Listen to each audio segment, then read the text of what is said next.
Jaleswar block ରାଇବଣିଆର helipad ପଡ଼ିଆରେ ଅନୁଷ୍ଠିତ ରାଇବଣିଆ ଲୋକ ମହୋତ୍ସବ ଦ୍ୱିତୀୟ ସନ୍ଧ୍ୟା ଆଜି ଅନୁଷ୍ଠିତ ହୋଇଯାଇଛି।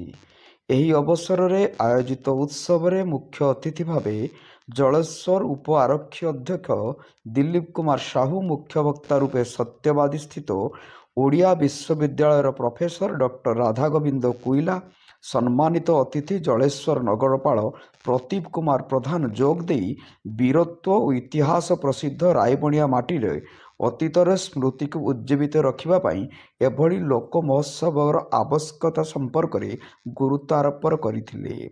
ସେହିପରି ଭାବରେ ଆଜି ମିଶନ ବାତ୍ସଲ୍ୟ ଆନୁକୂଲ୍ୟରେ ଜଳେଶ୍ୱର ବ୍ଲକ ସ୍ତରୀୟ ବେଟି ବଚାଓ ବେଟି ପଢ଼ାଓ କର୍ମଶାଳା ଅନୁଷ୍ଠିତ ହୋଇଯାଇଛି।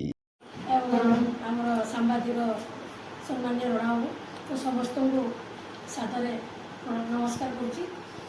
ଆଜି ଯଦିବା ବହୁତ ଶୀଘ୍ର ଚିଠି ପାଇଲେ ଏବଂ ବହୁତ ଶୀଘ୍ର ICDS ସୁପରଭାଇଜର ବିନିତାମଣି ସିଂଙ୍କ ପୌରୋହିତ୍ୟରେ ଅନୁଷ୍ଠିତ ଏହି କର୍ମଶାଳାରେ ABDO ମାୟାଧର ମଲ୍ଲିକ, ABO ଅଜୟ କୁମାର ଜେନା, ଜନସଚେତନା ସଂଗଠନର ସାଧାରଣ ସମ୍ପାଦିକା ଆରତୀ ଦାସ, ଲାଇଫ୍ ସଂଗଠନ ସମ୍ପାଦିକ ତ୍ରିଲୋଚନ ଗିରି, DCPU project officer Satyaranjan Swain, councillor Pushpalata Jena, ଆଇନଜୀବୀ ସୁକୁମାର ରେଣା, ସୁପରଭାଇଜର ପାର୍ବତୀ ହେମ୍ବ୍ରମ, ସୁଗ ସରପଞ୍ଚ ଜୟନ୍ତୀ ପରିଡ଼ା ପ୍ରମୁଖ ଯୋଗ ଦେଇ ବର୍ତ୍ତମାନ ଶିଶୁକନ୍ୟା ଝିଅମାନଙ୍କୁ ସୁରକ୍ଷା ଓ ସଠିକ୍ ମାର୍ଗଦର୍ଶନ କରିବା ପ୍ରତ୍ୟେକ ସଚେତନ ନାଗରିକଙ୍କ କର୍ତ୍ତବ୍ୟ ବୋଲି ମତବ୍ୟକ୍ତ କରିଥିଲେ।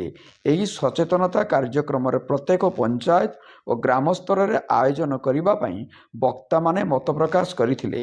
ପରେ ପରେ ପ୍ରଶ୍ନ ଉତ୍ତର କାର୍ଯ୍ୟକ୍ରମ ଅନୁଷ୍ଠିତ ହୋଇଥିଲା।